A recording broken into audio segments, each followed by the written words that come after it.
Stage and Screen with Andy Snowden. Let us know what you want to hear on WhatsApp with the number 01978 540 410. We love local. Calon FM. No prizes for that one. Get It On from T-Rex on the Stage and Screen show. And fans of the glam rock era will be pleased to know that there is a glam rock show by the name of Get It On. It's touring around the country at this time, and we'll be stopping off at the venue Cymru over there in Llandudno on the 26th of April. And I'm so pleased to say that we're joined on the line by the lead singer, Mr. Brian Connolly Jr. Brian, it's a treat to speak to you, my friend. Thanks ever so much for that. I really appreciate it. I'm just looking down here now at the dates for this tour. It's a big old tour, this one, isn't it? It is. I mean, considering that this is the first year we've gone like full on board, doing the whole year together, because I mean, it started last year, but the show concept of it all was sort of up in the air last year. Didn't know where it was going to go. I wasn't part of it last year either, so it was one of those where now my name's like fit the feature name of the show. Yeah. This year it's sort of been like gone from 0 to 100 really quickly. Well, I was going to ask you that actually, because I've always been intrigued, ever since I was a kid, really, that when a band is on a tour the size of yours, I mean, you're booked up till December. Do you have to kind of pace yourself early doors, or can you not? I suppose. It all depends on what type of singer you are, really, I guess. But obviously, with stuff that was in a glam rock show, I mean, there's two males. There's myself and then another male who sings a lot of the stuff like Sugar Baby Love, Rubettes and Spirit in the Sky and Alvin Stardust, where I'll be singing more like, obviously, the sweet T-Rex, Slades, the more heavier, rocky, like the quite impactful stuff. And with that type of stuff, you've got to just sort of just go, right, there's no way of singing this lightly. You just got to get your voice to get used to it, basically. Yeah. Yeah, well, I was going to say the glam rock genre, it's very difficult. I think by definition, it's got drive, and it's it's one of them that you can't hold back on, I suppose. No, you can't. I mean, obviously, there's ways of, like, you can sort of hold back on certain points of a song instead of going full out. You can hold back a tiny bit, but most of the glam rock era stuff, especially like the heavier stuff such as Slade, Sweet, you can't sing them without giving full out because it just doesn't sound correct. Yeah. I couldn't imagine doing Noddy Holder as a ballad. Well, no. I mean, luckily, I have to do probably the hardest one, which is Come On Feel the Noise, and I do it all in the original key and everything, and it does, after a while, like, I'll get home and I'll make myself a cup of tea, I'll start having a chat with someone, and I'll sound like I smoke 75 a day. But I think as well that people these days they love nostalgia, and I think the glam rock genre, it seems as popular today, or even more popular than it actually was back in its heyday. Well, yes. I mean, I've spoken to a lot of different theatre managers and stuff about this show in particular, because obviously, even though my name's the feature of the show, it's still a show in itself. It's not like we are a tribute to anybody or anything in that respect. So, with our show in particular, you look at other areas of the world, such as West Ends, you've got touring shows, you've got obviously Broadway shows as well, and then you've got musical films that have gone into a theatre. Yeah. And you think of all of them and you go, is there any show out there which has used glam rock music in a concept of a show and been successful, or even just used the material in the first place? Because in the top of my head, I can't think of any show at all what has used the best hits of the glam rock era and made it successful. No, I completely agree. I was trying to wrap my brains myself then, and I can't think of anything. And you'd think nowadays, with the likes of the ABBA show and the Queen show, you'd think that would be a thing, but... Well, that's it. I mean, you've got 80s rock, which you would all instantly just relate to Rock of Ages. I mean, obviously Queen, massive in itself already, but you've got We Will Rock You. Yep. 80s nostalgia, there's loads of artists out there, but I mean, 80s nostalgia is probably more of a tribute type of thing. So I'd say like George Michael, Michael Jackson, Elton John, you've got loads of artists in that way. But in the 70s glam rock period, there are no films, no tributes out there which are like, they stand out. Yeah, completely agree with you, and it hadn't even crossed my mind, and you'd think it'd be an obvious choice, really. But you grew up, of course, in the surrounded by it all with your dad and everything. So it's how is that, by the way, growing up in that environment?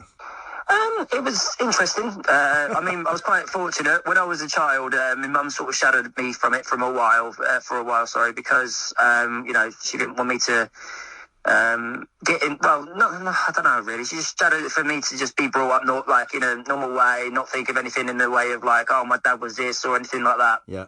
And I think it started probably hitting me a lot more once social media and stuff started coming out. You know, when you had YouTube, you had all these video concepts applications on your phone and stuff like that. Well, back in the days we used to have to load the modem on your computer and all of those. And I started, researching. I mean, obviously, I knew who my dad was and I knew things about him and stuff. But as the years went by, I got the chance to read up a lot more about him and watch him on stage, watch interviews, watch this, watch that. And obviously after a while, I didn't want to start my career as doing anything to do with the suite. I wanted to be my own person, and I did that for years. I worked in entertainment in loads of different areas between the age of 18 to about 22, 23. And then after that, I decided that it was time for me to, pay tribute to my father more than anything else. And I started creating my own show, had a band, touring around. Mainly did overseas work, especially on cruises and stuff. But then when this show came along, it was only by chance that I came in because a friend of mine who is the musical director needed someone to cover it. So I came in, did 4 shows to cover, and then obviously the director found out who I was and was like, right, this is like ideal basically. This show is what it is, but with you in it, it would make the show more of a personal meaning instead of just a random show was touring basically. And I was like, well, that's very true. Yep. So we sat down, we negotiated, and now this show is partially my little baby. I love it. It means a lot to me, this show, not just because I sing obviously loads of glam rock hits, but obviously I get to pay tribute to my father's music on stage. Absolutely. And for anybody that isn't aware, your dad, of course, Brian Conley, was the lead singer of the Suite. And do you remember the only one with blonde hair? That's the one, yeah. Very good looking bloke back in his day. Do you remember the time when, because I know a lot of kids who have got famous parents, there's always that confusing element of people wanting to have photographs and autographs. Did that become normal, or do you remember a day when you thought, oh, this is all a bit strange, this doesn't happen to my other mates?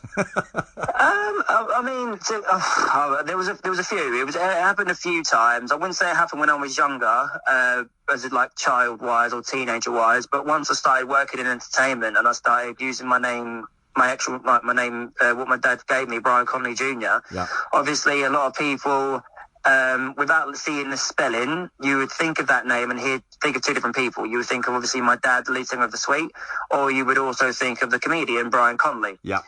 Now, people don't realise that his name's spelled completely different and it's pronounced completely different. But it's one of those where I'm like, right, okay, here we go.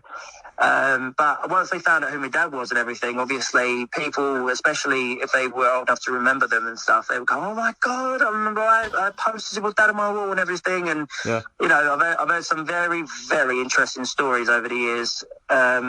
So that it did start becoming a bit weird, but now it's starting to, now I'm maybe used to it. I think the weirdest thing for me now is that there's been a few times where people have said to me that they've seen me sing, say, 4 or 5 times in the last year. And I'm like, why? And they're like, because we really enjoy you. We love what you do. We love you paying tribute to your dad. And we just love you. And I'm like, that's weird. Like, I'm not used to people like following me and seeing me that many times a year. Yeah.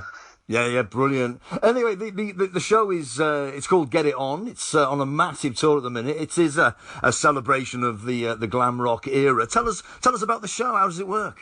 So we do two parts, part 1, part 2. The part 1 is we pay tribute to the whole show itself is pay tribute to the best glam rock hits of all time.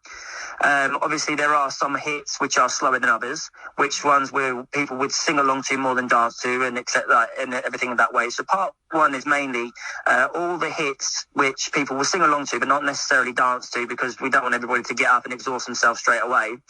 So the part one is basically all of the big hits, such as Bowie. We have a lot of Alvin Stardust in there. We have the Rubettes in there. We have a couple of sweet numbers just to keep it with the sweet as well. And then obviously part two is where we then release all the dancey hits, such as, I mean, off the top of my head, I can think of Tiger Feet, Wig Wham Bam. You've got Come On Feel the Noise. You've got some of the biggest, like the proper dancey hits, I would say, from the glam rock era, the ones where you would normally hear on the radio. You know, even people who are not even old enough to remember the 70s would have heard of these songs at some point. And it's just a feel-good show, really. What the whole concept of the show is that we want people to have that nostalgic feeling of remembering where they were when they heard these songs, if they were old enough to be around in that time. But also just to have that feeling of when they leave the show, just to feel good, feel like they've, you know, if there's anything happening in the world or wherever that is, that they've come to the show, they've forgotten about everything what's happening outside the theatre, and they've just left feeling a real good feeling inside, basically. Yeah.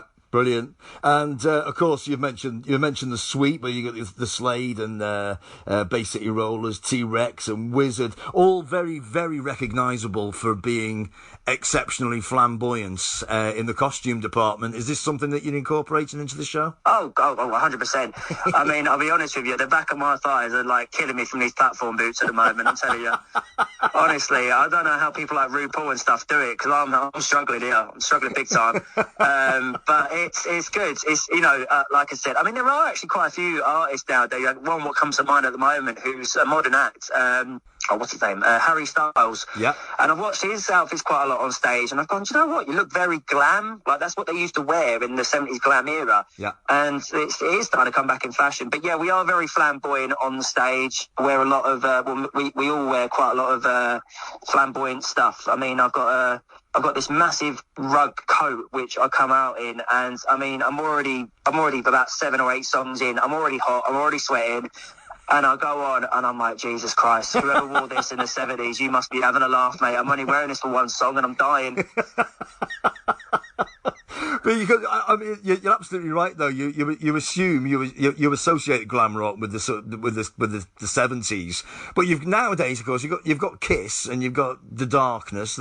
These guys and Aerosmith, they're all very flamboyant in their execution, and their live show is always very, very, very flamboyant. Well, yeah, I'll say one thing about the glam rock era, and that is that the people who made all these hits and everything, like their main earning out of all this, because back then it wasn't Spotify, YouTube, and all these platforms you could listen to music on. It was people had to go out and buy the records. Yeah. And back then, people buying out the records and stuff, you know, there wasn't a lot of money to people go out and actually buy a record. But what the bands used to do was just like constantly just be out on tours and gigs and earning money that way. Now, a person who has seen a show 2 or 3 times, you know, if you've heard the music on the radio so many times, you're going to go, but it's not all about just listening to the music. It's about watching a performance as well. It's about watching something and listening to the music and getting everybody involved and watching something on stage going, oh my God, look how good he looks, you know, and everything else like that. Yep. It's a whole package.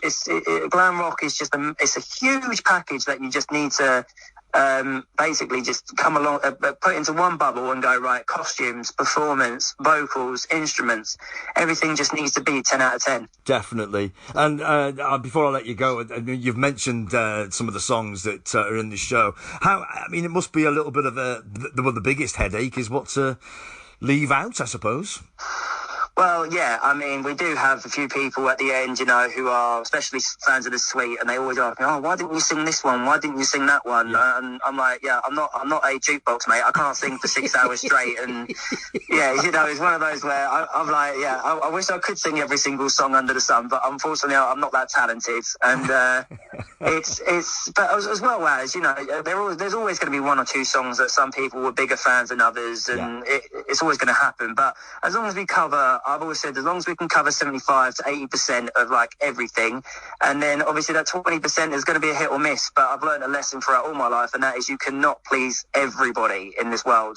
But as long as we've got them up and dancing and enjoying themselves, if we've missed one or two songs, I'll go, but did you enjoy the rest of them? And they're normally they always say yes. So that's all that matters. Yeah, I think some people say it as a sort of being as a positive thing to say I really enjoyed it, but I wish you'd have done such and such. But it does sound like a criticism. But but it's called Get It On. It's coming to the venue Cymru on the 26th of April. It's a beautiful theatre. Have you played there before? No, it's our first time there, so we're hoping we get because it's our first audience there. We're hoping we get a great audience who are up to have a great party and sing along and have a good glam rocking Fantastic. time. Fantastic. It's right on the seafront, by the way. It's you come out the front door and the sea's there, so it's. So I better bring my sun cream. Get your sun cream out. It is April after all. Brian Connolly Jr. It's been an absolute treat to speak to you, my friend. Thanks ever so much for that. I really appreciate it. No, thank you very much for having me. Look forward to seeing everybody at the theatre. Fantastic. You take care of yourself. Cheers. Take care. Thank you very much. Bye-bye. Ta-ra. Bye-bye. So Get It On, a celebration of the glam rock era, will be playing at the venue Cymru on the 26th of April. Box office number for the venue Cymru 01492 87 2000. That's 01492 87 2000. Go on, support your local theatres, ladies and gentlemen. They won't be there forever if you don't. Stage and Screen with Andy Snowden. Let us know what you want to hear on WhatsApp with the number 01978 540 410. We love local. Calon FM.